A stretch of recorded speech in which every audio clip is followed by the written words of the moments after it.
Okay, hello everyone. My name is Dr. EeZee, music executive, EeZee Concepts Global, EeZee Global Ministry. We're here at the court.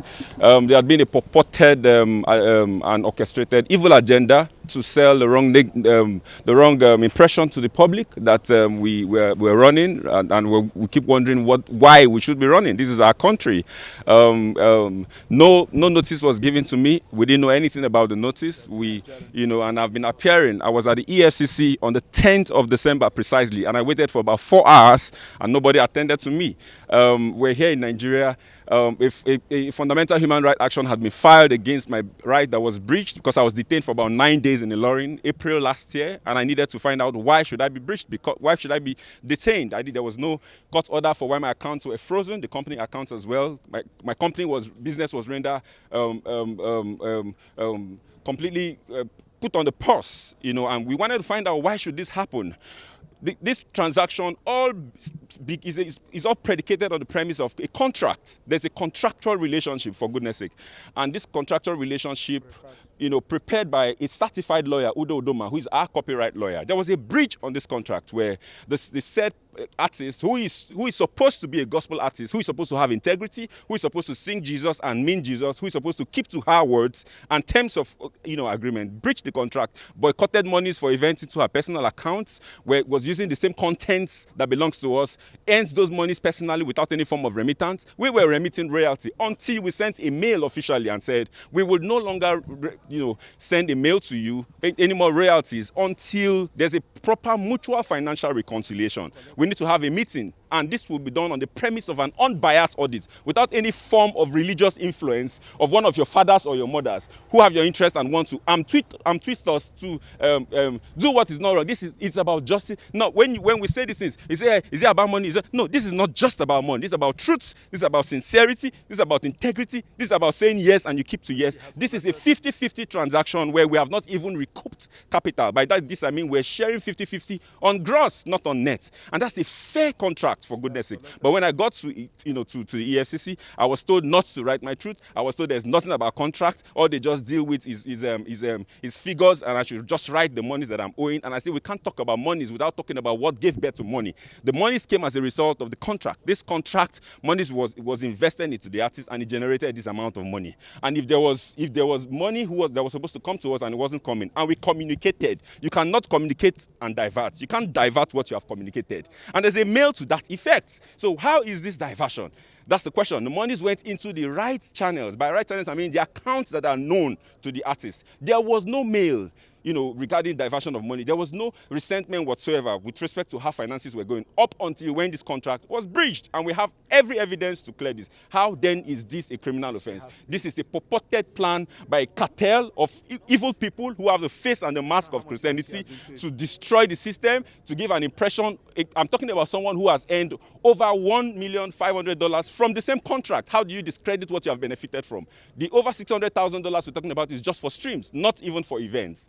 We have series of meetings where you went for, you didn't tell people you were going, you hid it because you didn't want us to know. That's not transparency, for goodness sake. There is nowhere on the surface of the earth that you hear a label taking 50 and giving the artist 50. And I mean, we paid rent for 5 years, you didn't pay a dime. You don't have a receipt. We gave you cars for all the period. We expended 100% expenditure on your career. This is unfair. This is not the right thing to do. We didn't go to court. We went to court because I wanted to ask that my fundamental right. And why? Because every time I made efforts to see how we can sit down to resolve, the clergies refused. They said my attempt to want to have a peaceful resolution meant weakness, and I would not be bold enough to say, if I don't have anything else, I have my truth, I have my voice, and the world will hear. This is us at the courts here at Federal High Court. I was told that I ran away and I'm here. This is Dr. EeZee. We had also said the right thing to do is to go through an arbitration. When the audits collapsed because of the bias by the people who are supposed to handle it right, we now said, okay, let's explore what the contract provides, which is arbitration through the multi-door court, where this platform brings an independent auditor, either from ICANN, that is neutral and not affiliated to any of the parties, to look into the books. I will publish all our books to the world to see, and let her publish hers as well. Let there be transparency to the world, since we cannot settle it privately. What I will not take is to be twist. I will not be bullied. I will not be intimidated. No, I will not. It won't happen. Nobody has exclusivity or monopoly of madness. The law is the law, and it's clear. Regarding catalog, I've been threatened that if they will put charges on me, They will put charges on me using the clicks and the connections that they have, and I won't have an option, and I won't have an option but to relinquish the catalog. I must go to jail, but all sorts of all manner of threats, and this is coming from Christians, people who call the name of the Lord. We are here at the court, and we have filed for a motion for the warrant of arrest to be set aside until it is clearly established if this is a civil transaction or not. And as God will have it, the judge and the court has granted that motion be set aside. I want to thank you for following this. Please pay attention to the truth. Don't be a fanatic.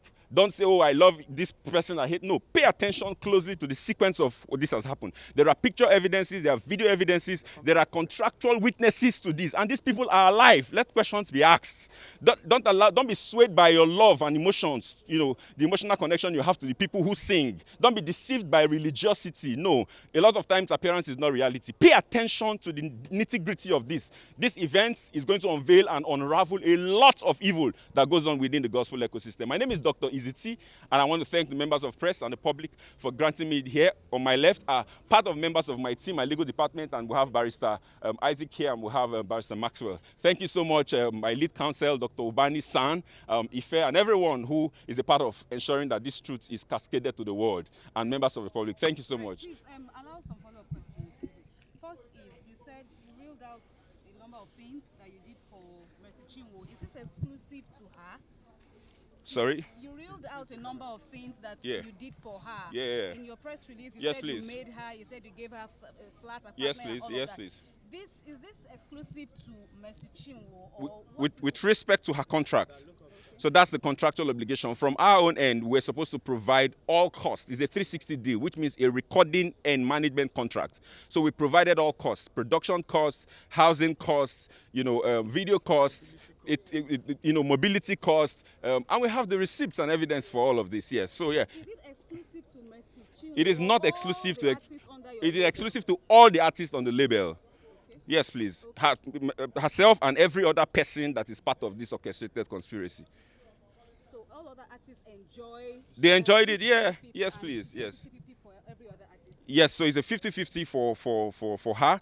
And then it's a 60-40 and 40-60 for some others. And then 50-50 for... But at the end of the day, the ratio is 50-50, yes. Based on the agreements, yeah. Okay, sir. And then you said, while you were in EFCC custody... Yes, please. You stressed that it's a civil dispute. Yes, please. But they said they are dealing with figures. Figures that I shouldn't talk about. They want you to acknowledge that you owe her. Okay, So the reason I stayed 9 days in EFCC is because they said to me that if I do not write what I am told to write, I would remain in detention. So because I needed to be free, it's my very first time being in the police station. I want to challenge the public that you will not find my name traced to any law enforcement agent anywhere in the world. I've never visited the police station before. I am a credible Nigerian. I do business and straight. But then I was told that if I do not write, compelling me to write in the manner I was being told to write, that I was going to remain in their custody. And what do you do? And they transfer money from your account. What do you do? You have to follow somehow. So under duress, I did the things that I did, and then I agreed to transfer a certain amount of money, of course. Because the account was blocked, I didn't get a court order. Okay, $274,000 was made to be transferred to her. And then I said to them, why are you making me to transfer money to her when she is not remitting or giving back what she owes? She owes the company a third album and a couple of singles. She has money she's boycotted into her personal accounts that we're not aware of. She didn't give account of. She has events she had attended. We need this transparency has to be both ways. So it's already one-sided. You're right, ensuring that it just comes from we too, but because we were under a lot of pressure and we needed to be free, I had to concede to that, and that's what we went to challenge at the fundamental human rights.